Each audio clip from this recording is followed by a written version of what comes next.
Your life experience, good or bad, is a gift when you share it with others. At Taxi Chronicles, we allow real riders with real stories to share their gift. So hopefully this episode will intrigue, enhance or inspire you. Don't forget to like, share and subscribe.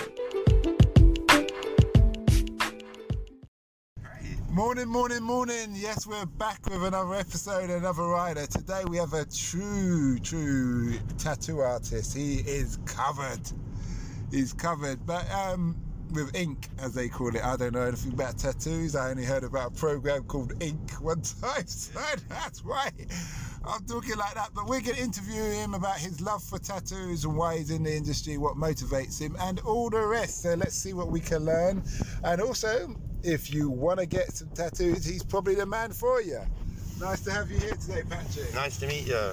Okay, so tell us, when did you first realise that tattooing was for you?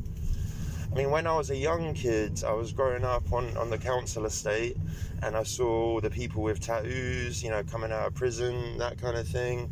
And this was in the late 80s, early 90s. So it was very different back then, but it just amazed me that you could mark the skin forever. And I started watching it, and then when I was old enough, I started just getting tons of tattoos, doing them on myself. And about 6 years ago, decided to be a tattooist. Okay. What age did you first do your tattoo?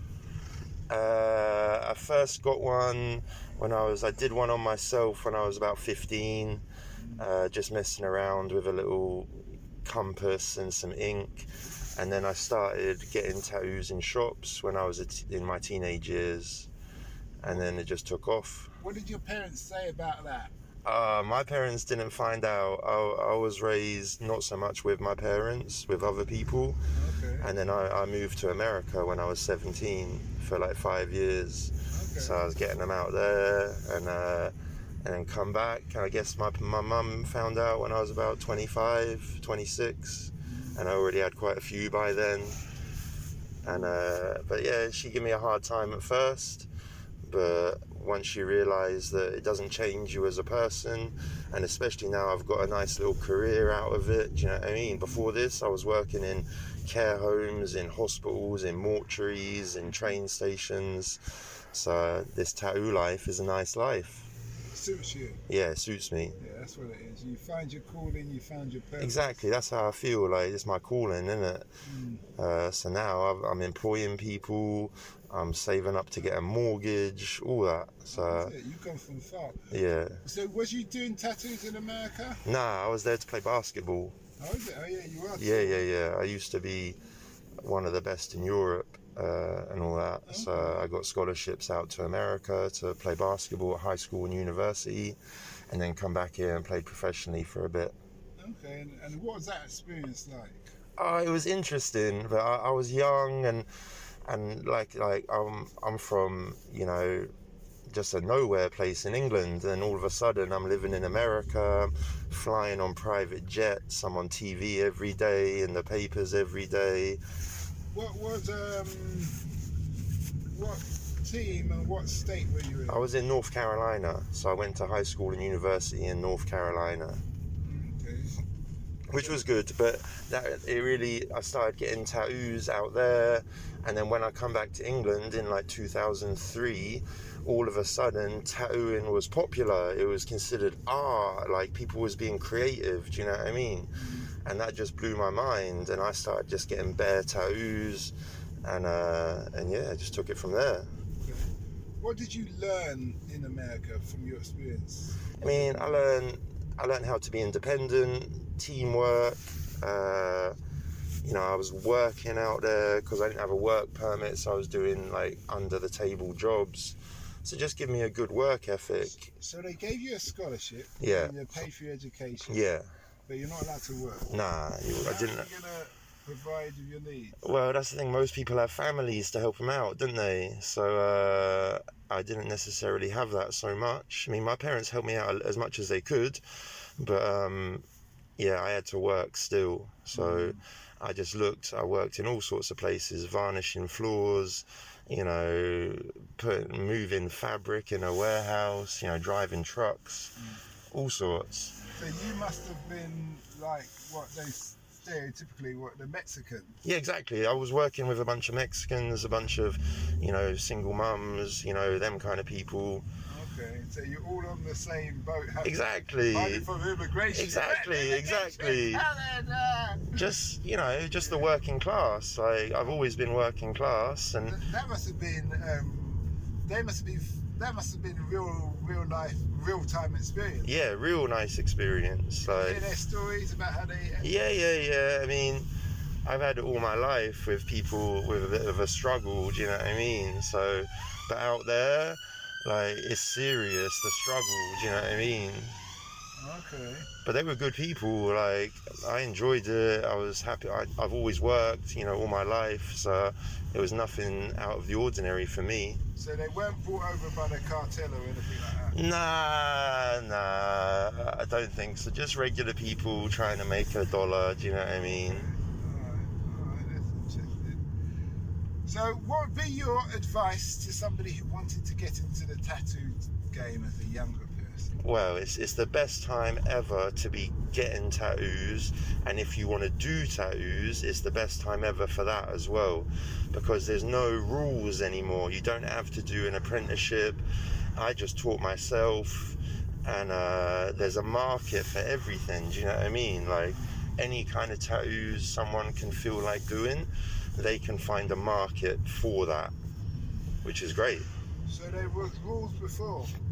Yeah, like when I was a kid, the only tattoos that you saw was like traditional, realism, or tribal. But nowadays, there's thousands of different styles, different techniques. You know, young people are getting more and more into it, and you can make some good money doing it. Do you know what I mean? Yeah, I interviewed a guy. He said he makes about £500 a day. Oh yeah, easy. Yeah, it's mad amounts of money. And when I started my tattooing, I started a t-shirt business. So I sell like 300 or 400 t-shirts a month as well. Yeah. With tattoos on them? Yeah, with the little tattoo designs on them and all that. Okay, that's not bad. Yeah, it's nice. And through that, I was able to give a couple of my friends full-time jobs. And yeah, I get to focus on the tattooing. So you have your own shop, or? Yeah, I got a shop in Brighton. Oh, in Brighton? Yeah, I live in Brighton, but my fiance lives where you picked us up and that. Mm-hmm. So, and I work down here in Brixton.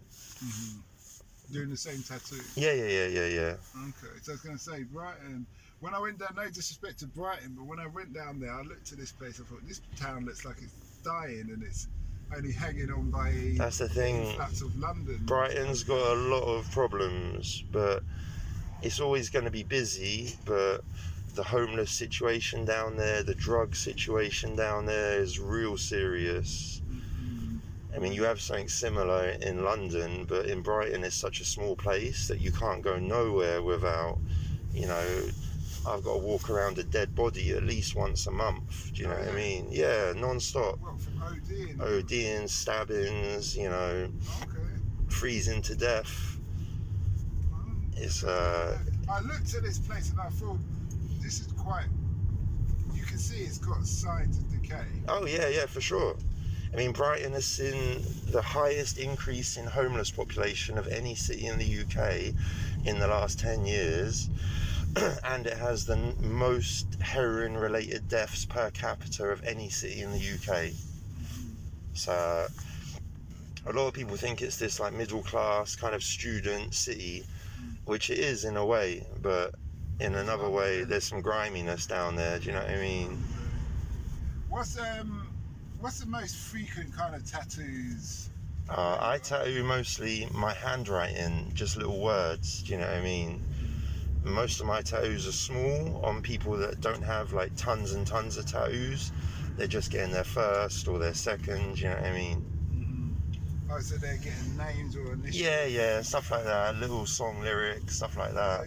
Those are things that most people usually ask for. Yeah, for sure. Oh, yeah. I suppose people have got careers and stuff. Yeah. Some people want to keep it discreet, do you know what I mean? Yeah, I hear you. That makes sense. What would you say you've learned from the tattoo industry that you wish you knew when you started?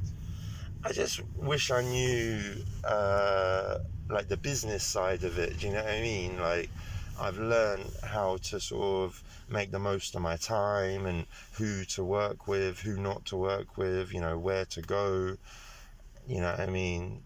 Just learn, I've just gotten better basically at what I do. When I started, like anything, you know, you have to learn and you have to improve. So with tattooing, it's the same thing. You just gotta try and improve as much as possible, and yeah, then you get to a point where you feel pretty confident, and then everything just flows nicely. Do you know what I mean? So you mentioned about who to work with, who not to Yeah. work with. What kind of things are you looking for, or that comes to eye when you're thinking, should I not work with this person? Mostly just their personality. Do you know what I mean? Like, there's a lot of tattooists that don't treat the customers so nicely, that give them a hard time, that pressure them. You know, I want to make like a nice, comfortable atmosphere. You know, there's also a lot of tattooists that don't want to tattoo dark skin or overweight skin or skin with a couple little stretch marks. You know what I mean? Because the problem is more difficult. Well, it's a little more difficult, but they just don't seem to care about giving that customer a hard time. Like, I had a customer last week that said, oh, I went and saw someone else and they said they wouldn't tattoo my skin because it's dark. And she didn't even have that dark skin. Like, she was Indian, I think, so she had like quite brown sort of caramel skin, but certainly not like dark. And I just thought, who are these people that are saying, no, I can't tattoo you? I had a girl that come, she was a bit overweight, do you know what I mean? And she said she'd gone to a tattoo shop and they said, nah, we can't tattoo you. And I just want to make like a nice, comfortable atmosphere for everyone. With that being said, I can understand when I try and see things from the other point of view. If someone's very dark and they're not very good at the tattoo artist, that's what I'm saying. They're probably just not experienced. Then I understand. But with fat people, it's good. I could just think, because it's unstable. It's not even stable. Yes, but you gotta still do it. Do you know what I mean? Yeah, I suppose. I don't know what you do. I suppose it depends on where they want. Yeah, exactly. But then they're losing weight, so the tattoo losing weight will put more weight on. Yeah. But if someone's taken that decision to want a tattoo, then you just got to do everything you can to make them feel confident and make them think that you're confident. Do you know what I mean? Would you, not on that basis then, would you give them when I say a warning, would you like explain to them, due to your size, of course. Tattoo, but you tell them that weight or not going to look the same. You say that, but you know, not everyone has that goal of losing weight. Some people are happy with being a bit heavier. Do you know what I mean? Like, I don't want to be the guy that says, oh, I can do it, but it would look better if you was thinner. Do you know what I mean? Like, no one wants to hear that. Yeah, I hear it. So I just look for other like the shop I'm going to now, nicest, best vibes, you know, in the whole city, but it's in Brixton. Do you know what I mean? Like, a couple months ago, someone got stabbed in the neck with a machete right next door. So it doesn't matter, like, you can be anywhere, you can be anyone, and you can still make it a nice experience for the customer. Do you know what I mean? Yeah, I hear you. So you're really big on customer service. Yeah, it has to be. What's the future hold for you? For me, just keep pushing, you know. I just opened my shop in Brighton. I'd like to open more shops, you know, here, maybe like Amsterdam, places like that. And yeah, I'm saving up for a mortgage. I never thought I'd experience that. So yeah, the future is just to keep moving, keep pushing it, keep trying to get bigger and bigger. I hear you. What's the impact you want to have in the world? I mean, the impact, I just wanted to show people that tattooing, it doesn't have to be like what we're told. Do you know what I mean? It can be anything. It can be like artistic or cute or grimy or anything. Like, half of my tattoos are criminal tattoos, but now I'm doing soft tattoos. I'm doing nice, pretty tattoos, you know what I mean? What's a criminal tattoo? Gang stuff about the police, stuff about where you grew up, stuff about what you've done. Oh, okay. So like the Russian mafia, where they have a story on their body. We have it in Britain too, yeah. Okay. We have British tattoos, you know what I mean, like that. I'm just thinking of what I've seen. I don't know. Yeah. I mean, just look at people on the street begging. Look at people walking around. You'll see little dots on their hands. You'll see mum and dad, love and hate, little weed leaf, stuff like that. So I like that. I'm from working class Britain, so that was my influence.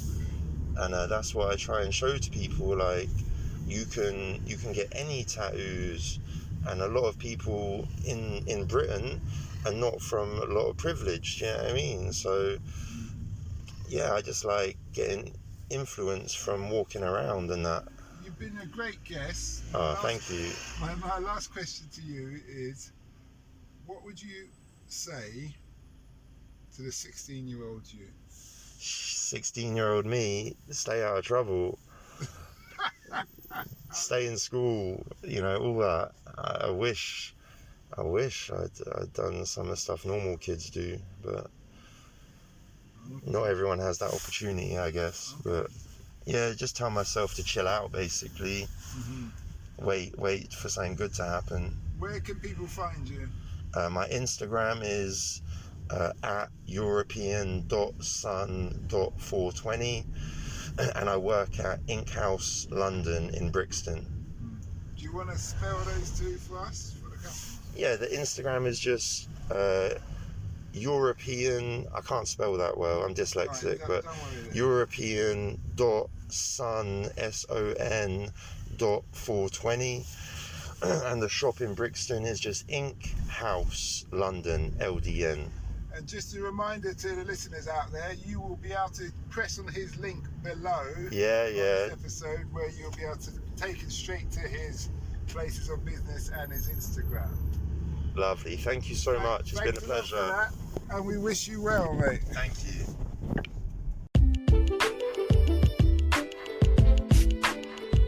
We hope you liked that Taxi Chronicles interview. Don't forget to share and subscribe to get the latest episode. Ever considered investing in the continent with the fastest growing economies and population on Earth? The same continent that holds 30% of the world's known natural resources. Listen to our sister podcast, Africa Investor Stories, where you hear real investors with real stories from around the world share their experience of investing in Africa. We post Monday and Thursday at 10 a.m. British Standard Time.